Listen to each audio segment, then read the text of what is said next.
On my birthday, my husband uttered words that cut deeper than any knife. Cake? No need for it. Go ahead and toss it out. His callousness didn't end there. He whisked away on a trip with his mistress. I had clung to hope, hoping this occasion would mark a turning point for us. But alas, my hopes were dashed. I really don't think I can continue living with you anymore, I asserted. Understood, he replied coolly. In that case, I'll do as you said, throw out the cake, and I'll throw out something else that's important to you as well. With a chilling resolve, he continued, prepare yourself because I'm going to discard the thing that is most unnecessary to me. My name is Sarah, a 28-year-old office worker. My husband, Bob, also toils away in an office, albeit a different one. Our union is childless. Bob and I crossed paths a year ago at a party hosted by a senior colleague. Inwardly plain, a tad overweight, and introverted, I stood at the fringes of the gathering, engrossed in comic books. An indoor pursuit that matched my solitary disposition. Amidst the chatter, Bob, the epitome of charm and charisma, engaged me in conversation. He regaled me with tales of his travels and passion for vintage vinyl records, a captivating exchange that left me spellbound. As the evening waned, Bob requested my contact information, a gesture that caught me off guard. The following day, a message arrived, propelling us into a whirlwind of dates and burgeoning affection. 3 months later, he knelt before me, professing his love and sealing our fate with a ring. Marriage, I believed, would be the gateway to bliss. Yet reality proved cruel. Bob's demeanor shifted drastically post-nuptials. Once tender and attentive, he now shirked household responsibilities, content to while away hours in front of the TV or lost in his music collection upon returning from work. I'm not sure if it's the booming volume of his records, but whenever I announce that dinner is ready, it's as if he doesn't hear me. He saunters in late, much to my irritation. On his days off, he abandons me, citing plans with friends or colleagues from work. When I dare to ask for a bit of help around the house, he retorts, I'm working, you know. And when I point out that I'm working too, he dismisses it, claiming to be too busy even on his days off. His remark about my lack of friends stings, though I keep my thoughts to myself to avoid conflict. Gradually, Bob's criticisms escalate. He belittles my cooking and cleaning, eventually resorting to insults like, you should be grateful that a catch like me married someone as plain and overweight as you. I had hoped for a supportive partner, one who would share household responsibilities. Instead, all he tends to is his record collection, and my comic books, a cherished hobby of mine, disappeared without a trace one day. Bob's callous response, that they were cluttering up the room, only fueled my outrage. How dare he discard something so precious to me without a second thought? His verbal abuse and disrespect leave me questioning why he even married me in the first place. Perhaps, as I reluctantly conclude, he simply wanted a free housekeeper. I guess when he first met me at a party and noticed my quiet demeanor, he likely saw me as an easy target. Realizing this, I've spent countless nights in tears, though I've learned to bear the pain. But if we were to have children, I fear what the future might hold. Then, a friend disclosed she spotted Bob strolling arm in arm with another woman in the hotel district just yesterday. He had claimed to be meeting a friend, a man. So what did it mean that he was with a woman? Could he be cheating? These suspicions led me to hire a private investigator, confirming my worst fears. Bob had been unfaithful since our wedding day. Each time he claimed to be out with friends or colleagues, it was often rendezvous with Susan, a junior colleague from his office. How dare he burden me with household chores and then gallivant around with another woman? I'm going to divorce him, I resolved, even consulting a lawyer. Yet despite it all, I couldn't entirely despise Bob, who had led even someone as plain and unremarkable as me to dream of marriage. I decided to make one final attempt. My birthday was approaching, and if Bob would celebrate with me, I'd hold off on the divorce. Do you remember what's coming up this Saturday? I asked him over dinner. His oblivious response shattered my hopes once more. Saturday? Is there something special? He mumbled. It was then that I reminded him, it's my birthday. With a feigned enthusiasm, he agreed to mark the occasion. But as the eve of my birthday arrived, during dinner, Bob abruptly remarked, I have a business trip tomorrow. What? Tomorrow's my birthday, and we promised to eat cake together. I've already made a reservation, I protested. Well, it's work. I can't help it. Show some understanding for your husband's work. Anyway, I'm going on a business trip tomorrow. It's for 2 days and 1 night, so I'll be back on Sunday evening. Please pack for me, he replied nonchalantly. What about the cake I reserved? I inquired. Just throw it away if you don't need it, he said casually. Despite it being my special day and having gone through the trouble of reserving the cake, he so casually dismissed it. Feeling suspicious, I checked his smartphone while he was in the shower. There, I found his exchanges with his mistress. Shall we go somewhere on a trip this Saturday for 2 days and 1 night? Sounds good. I want to go camping. How about it? Then I'll make a reservation at a lodge. Are you sure your wife hasn't found out? Are you okay? I'm okay. She's oblivious. Actually, this Saturday is Sarah's birthday. She said let's celebrate together, but it's a hassle. I don't want her to start demanding gifts and stuff, so I thought I'd go on a trip with you. Wow, that's terrible. Your wife must be so sad. I almost cried from the shock, but somehow managed to hold back and took a screenshot of their conversation on my smartphone. I didn't particularly want gifts or anything. If you had simply agreed to eat cake with me, I would have still had a glimmer of belief that you might care about me a bit.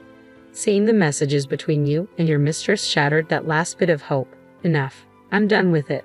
Then, on my birthday, Bob audaciously demanded at the front door, well, I'm heading out. While I'm on a business trip, clean my room for me, okay?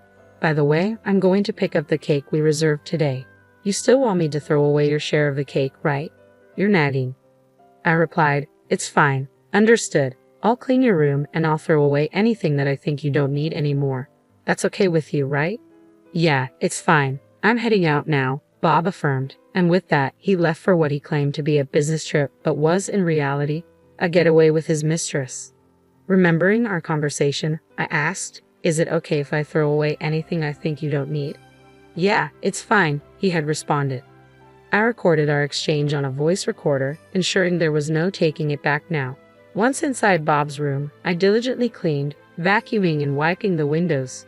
Then, I began disposing of the unwanted items, old clothes, piles of stationery, and even Bob's cherished record collection. It had taken quite a bit of money and effort for him to amass those records, but it was time to let go.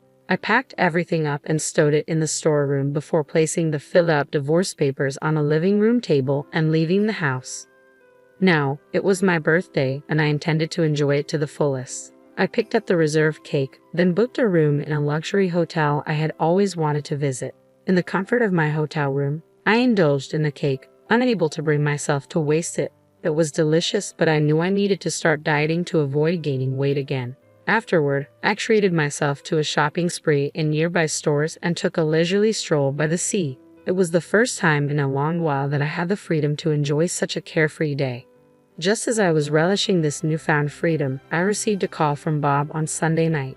Where the heck are you? I got back from my business trip, and you're not home, and there's no dinner ready? He barked. I sighed, annoyed at his intrusion into my tranquil hotel stay. Well, I'm staying in a hotel for a bit for reasons. There's a lovely scene nearby. Would you like me to send you a picture? I don't care about that. Why are you in a hotel? Where's my dinner? Also, I found divorce papers. What's going on? He demanded. If there are divorce papers, you should know what to do, right? Just sign your name on it and take it to the city hall. So you want a divorce? I retorted.